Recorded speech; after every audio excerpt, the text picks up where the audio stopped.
there actually is one player that we're going to talk about right now that is on the block, and that is possibly the Orioles' most valuable trade piece given his contract. And he's arguably one of the most underrated players in the game right now. The player I'm talking about is Ramon Laureano, who has been, Zach, the most consistent Oriole this year. Why? He's gone out there and balled out. And if you want to really go back to the beginning of the season, how many people didn't even want him on the team after the first 2 weeks of the season because he got off to a little bit of a slow start? But since he's gotten more opportunities, he ran with it. He's proven his value. And now we're having this discussion of, should the Orioles consider moving Ramon Laureano? Because Jon Morosi was on MLB Network talking about why Ramon might be a really good fit for a lot of teams. So let me pull up that clip for you guys, and then we're going to react to it on the other side. And it's right here. Whammy. About. There's always that underrated deadline name who we're not paying attention to. Lauren, one of Robert Flores' favorite players in the big leagues, Ramon Laureano of the Baltimore Orioles. You have to look at Laureano's numbers. There he is again. Now, he's already been in the playoffs 4 different times. His OPS this year on a disappointing Orioles team. Look at that, OPSing above 800. His best slugging percentage in 6 years. And Lauren, very importantly, yeah, he's a righty bat. His numbers are actually better this year against righties than they are against lefties. Now, he can play around the outfield, actually all 3 different positions in the outfield. So when you think about the number of teams that might be looking to add one more bat, I would mention the Seattle Mariners as a possibility. There are a lot of teams out there looking for that one last offensive upgrade. Maybe even a team like the Tigers, given some of their offensive struggles of late. So pay very close attention. Ramon Laureano, he is one of the key guys on Team Robert Flores, and he may well be moving somewhere else here in the next week. So there it was from Jon Morosi about Ramon Laureano, and the reason why is because of how well he's playing and the deal that he's on. So, Zach, I'm going to pull up the contract situation here to get a better picture for those that are wondering why his value would be so high and why it would be higher than maybe some of the other expiring contracts. Is because, yes, he did sign a 1-year deal this offseason for $4 million with the Baltimore Orioles. But it's the kicker. It's the club option that comes with it.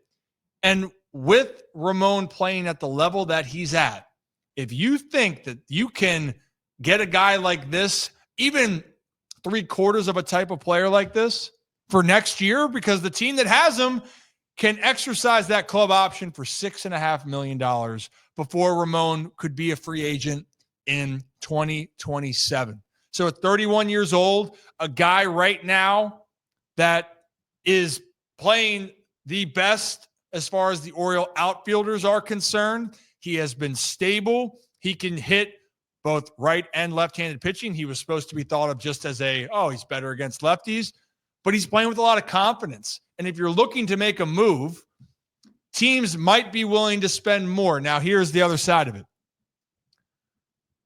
Do you want to give him up if you think he's going to be a part of your plans? Because you're going to have to replace that bat. I think Ramon is a fantastic addition. I think he fits in exactly with what Baltimore needs for next year. But I am really curious. I think he's the one name, Zach, I am constantly monitoring because I think that the Orioles would actually get quite a bit for him. And I think that could be enticing enough to move him. Yeah, I mean, let's talk about it this way.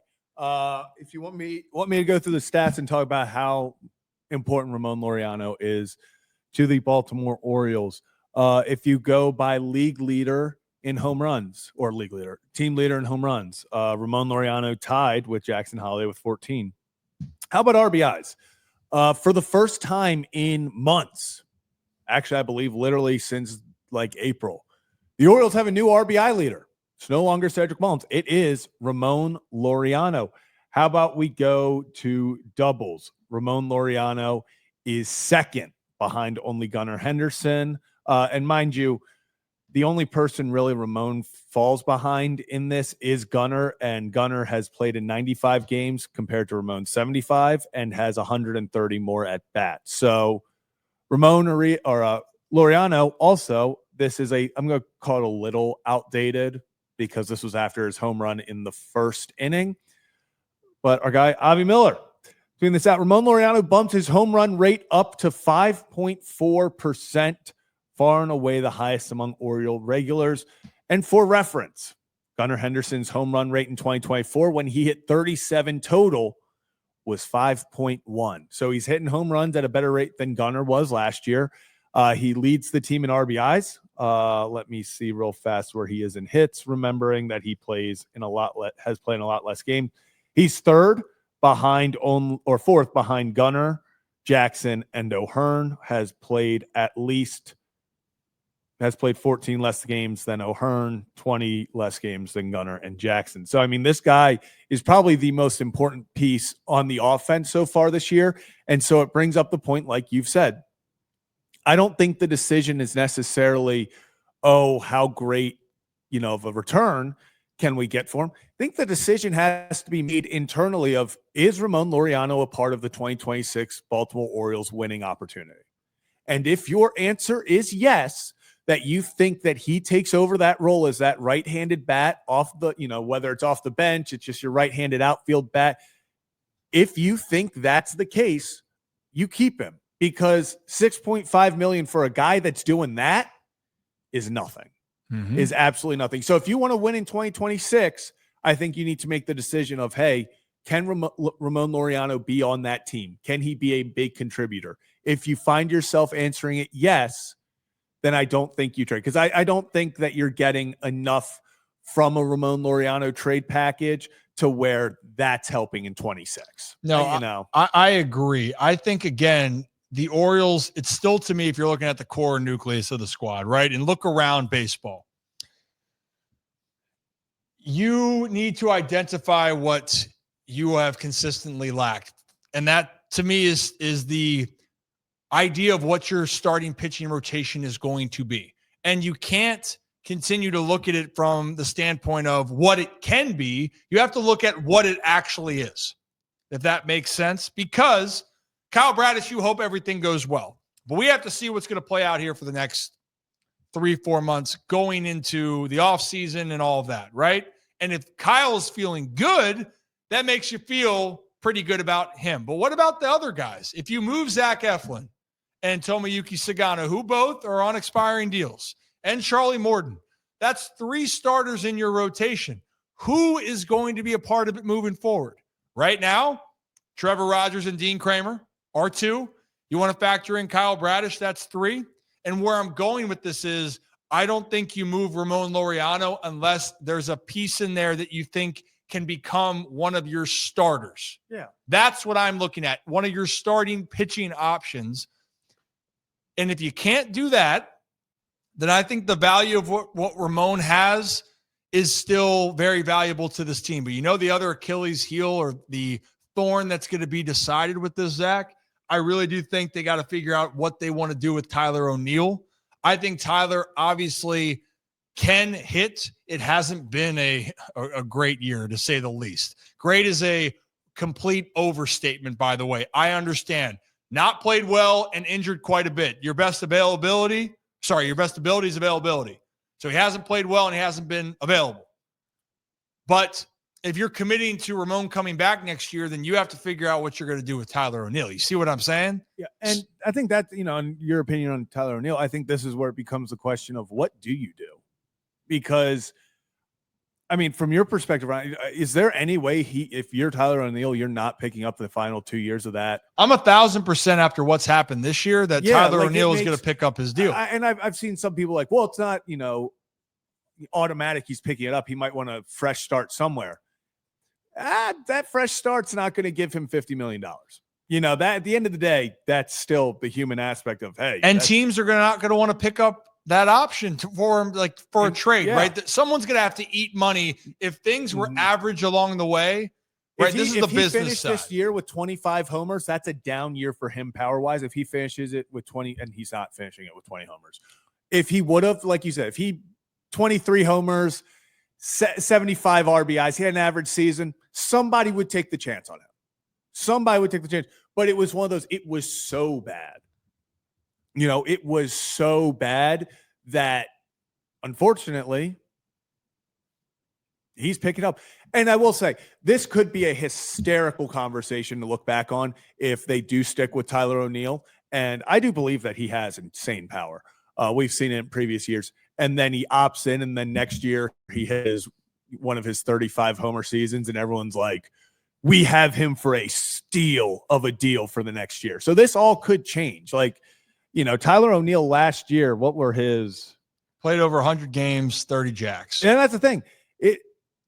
Tyler O'Neill, his 2024 stats, let me just get it officially because I want to make sure. 31 homers, 61 RBIs, bad 241. That's a lot different than the 3 homers, 11 RBIs, and 177 batting average. Like, that's the thing, is you can't play in 33 games. Even if he was healthy, he would have put up numbers that would have made it somewhat of a reality to be like, okay, we can keep this guy. Right now, it's probably the biggest elephant in the room when you're talking about team construction. He essentially has 1 month of at bats for the season. He's played 34 games, so just a little bit over 1 month of playing this year. So where we go into this conversation, personally, I would like to see Ramon Laureano stay. I would like to see him continue to be a staple for what the team will do next year, because I think he's found a groove. He's comfortable. He likes Baltimore, and I like how he plays the game, Zach, right? But the business side is going to tell you, if you get what you're hoping to get, and for me, that means a starting pitcher that can help you for the future, I want that. And I see about Povich in here, John. Cade Povich would be in the conversation, but what's the problem right now? Health. So you're talking about reps in the big leagues to find out who you are. We just went through this already this year, where you needed guys to get better, find their footing.